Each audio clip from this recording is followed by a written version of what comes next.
Oke, standby, kamera ready, sound ready, 3, 2, 1, action. Assalamualaikum warahmatullahi wabarakatuh. Selamat siang, kami dari kelompok equipment. Saya Moreno Ingis Nusanibat dan rekan saya. Saya Paniela Simanjuntak. Saya Anggi Diola. Saya Mumtazah Bagus Masyarakat. Saya yang kuat. Di sini kami akan menampilkan hasil kinerja kami, yaitu perhitungan biaya bersama pada usaha UMKM Pangsit Mentai Delisio. Selamat menyaksikan. Baiklah teman-teman, kita langsung masuk ke latar belakang, yaitu Mentai Delisio atau Pangsit Mentai adalah sebuah usaha mikro kecil dan menengah UMKM yang berfokus pada penyediaan pangsit dengan cita rasa khas mentai. Dalam era persaingan yang semakin ketat, penting untuk menganalisis kinerja dan strategi pemasaran yang digunakan oleh UMKM ini untuk menarik pelanggan dan meningkat penjualan.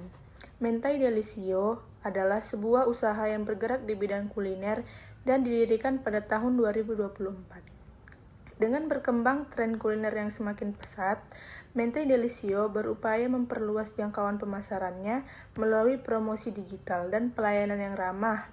Usaha ini diharapkan dapat berfokus dan berkembang, menjadi pilihan utama masyarakat, serta memberi kontribusi positif bagi ekonomi yang lokal. Oleh karena itu, kami tertarik untuk menghitung Mentai Delisio ini menggunakan metode joint cost yang akan dibahas dalam proyek ini yang berjudul Perhitungan Joint Cost pada Usaha Mentai Delisio. Baiklah teman-teman, sekarang kita masuk ke profil usaha. Nama usahanya itu Mentai Delisio, nama pemilik usahanya itu Najla Devka Novira, nomor handphone pemilik usahanya itu 0823 6055 4996. Tahun berdiri usaha ini yaitu dari tahun 2024 sampai sekarang. Bidang usahanya yaitu kuliner. Alamat usaha ini di Jalan Iskandar Muda, Gang Kacang. Jenis produk yang dijual bukan hanya Mentai Delisio, tetapi ada pangsit rebus mentai, pangsit goreng, dan pangsit goreng original. Nah, mereka ini juga membuka orderan lewat Instagram, yang nama Instagramnya yaitu Mentai Delisio. Kalian bisa memesan lewat DM Instagram ya. Baik teman-teman, saya akan menjelaskan di bagian data produksi. Yang pertama ada pangsit mentai rebus diproduksi sebanyak 150 pieces dengan harga jual 5.000 per pieces. Lalu ada pangsit goreng mentai diproduksi sebanyak 180 pieces dengan harga 5.600 per pieces. Lalu ada pangsit goreng original diproduksi sebanyak 160 pieces dengan harga jual 4.400 per pieces. Baik teman-teman, kita masuk ke biaya bahan baku. Nah, yang pertama itu ada kulit pangsit. Kita menggunakan 5 kg kulit pangsit, per kilonya harganya 7.000. Total harganya 35.000. Lalu daging ayam kita menggunakan 2 kg dada ayam, per kilonya 40.000. Total harga 80.000. Lalu kita menggunakan telur sebanyak 5 butir, per butirnya harganya 2.000. Total harga 10.000. Lalu kita menggunakan minyak wijen sebanyak 80 ml di harga 16.000. Kaldu bubuk 1 bungkus 1.000. Lalu saus mentai 7 kg per kilogramnya 55.000, total harga 383.000. Lalu bawang putih 250 gram, total harga bawang putih 20.000. Minyak goreng 4 liter, per liternya 18.000, total harganya 72.000. Total keseluruhan biaya bahan baku sebanyak 619.000. Lalu untuk biaya tenaga kerjanya kita menggunakan biaya tenaga kerja untuk 2 orang, jumlahnya 2 hari.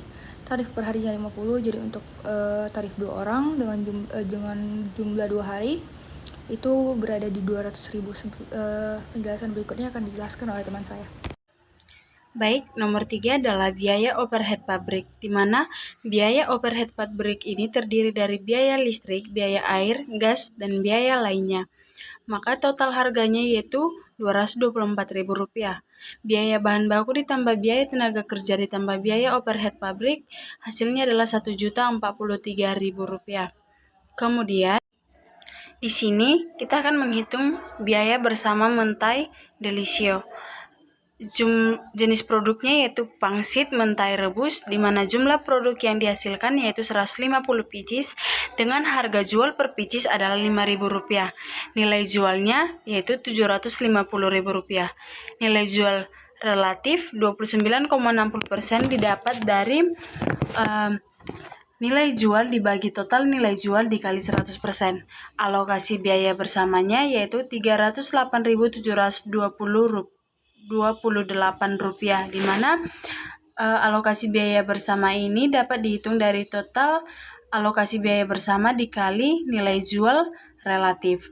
Harga pokok produk bersamanya yaitu 2.128,6, di mana harga pokok produk bersama ini dapat dari total alokasi biaya bersama dibagi jumlah produk yang dihasilkan.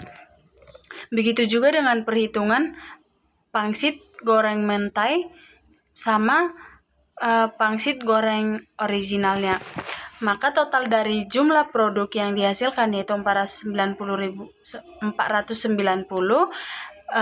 total dari nilai jualnya yaitu Rp2.534.000. Total jual relatifnya itu 100%, dan total alokasi biaya bersamanya bisa teman-teman lihat yaitu Rp1.043.000. Baiklah, pada bagian ini saya akan menjelaskan bagaimana cara mengalokasikan biaya bersama menggunakan metode nilai relatif. Pertama, metode nilai relatif adalah metode alokasi biaya bersama berdasarkan proporsi nilai jual masing-masing produk. Artinya, produk dengan nilai jual lebih besar akan menanggung biaya bersama yang lebih besar. Langkah-langkah perhitungan. Yang pertama, menghitung nilai jual yang diperoleh dari jumlah produk yang dihasilkan dikali harga jual. Yang kedua, menghitung nilai jual relatif, dihitung dengan rumus nilai jual relatif sama dengan nilai jual produk atau total nilai jual dikali 100%. Hasil perhitungan ini menunjukkan persentase kontribusi masing-masing produk terhadap total penjualan. 3. Mengalokasikan biaya bersama.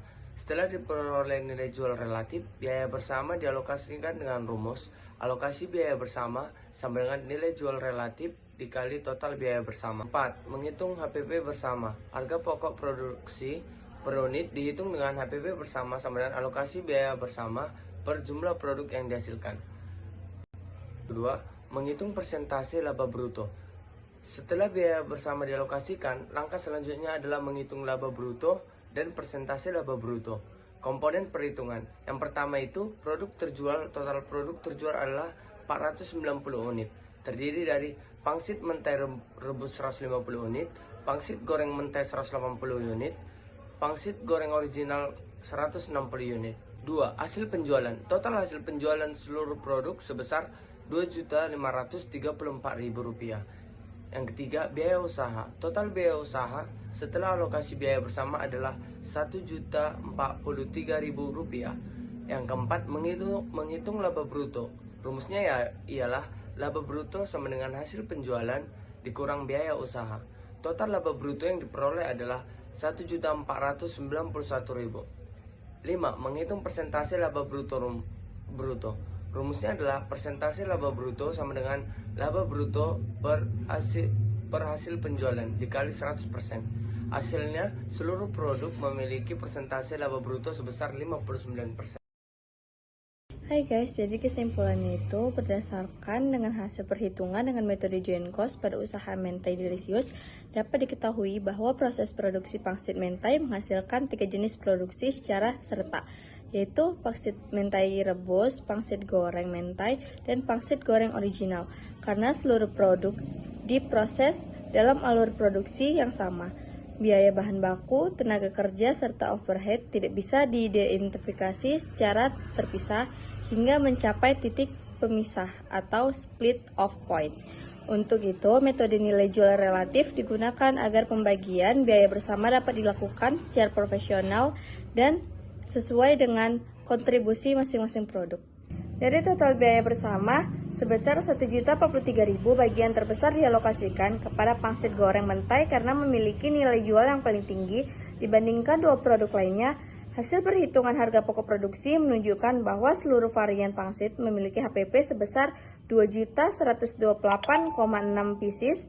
Selain itu, analisis laba bruto memperlihatkan bahwa ketiga produk memiliki tingkat probabilitas yang sama, yaitu 59%, sehingga memberikan kontribusi laba yang positif bagi usaha. Secara keseluruhan, penerapan metode joint cost membantu mentai delicious dalam memperoleh perhitungan biaya produksi yang lebih akurat, menentukan HPP per unit secara tetap, serta mendukung pemilik usaha dan pengambilan keputusan terkait penetapan harga, peningkatan efisiensi, dan pengembangan strategi usaha di masa mendatang. Oke, sekarang kita masuk ke saran nih guys. Yang pertama itu peningkatan efisiensi bahan baku. Usaha dianjurkan untuk melakukan pencatatan bahan baku secara lebih rinci dan melakukan evaluasi pemakaian secara berkala sehingga dapat meminimalkan pemborosan serta menjaga tingkat keuntungan tetap optimal. Yang kedua, optimalisasi proses produksi. Sering meningkatnya permintaan, mentai delicious dapat mempertimbangkan penggunaan peralatan produksi tambahan yang sederhana agar kapasitas produksi meningkat tanpa menambah beban biaya tenaga kerja secara signifikan. Yang ketiga, pencapaian sistem pencatatan biaya yang lebih sistematis. Pencatatan biaya seperti bahan baku, tenaga kerja, dan overhead sebaiknya dilakukan secara harian atau berdasarkan setiap batch produk, sehingga data yang diperoleh lebih akurat untuk kebutuhan analisis joint cost. Terus, next yang keempat, penjualan harga jual secara rutin. Dengan adanya perubahan harga bahan baku, usaha perlu melakukan evakuasi harga jual secara berkala, khususnya untuk produk yang memiliki margin laba rendah agar harga tetap kompetitif namun memberikan keuntungan yang layak. Makasih. Jangan lupa like, comment, dan subscribe ya. See you di next video. Bye-bye.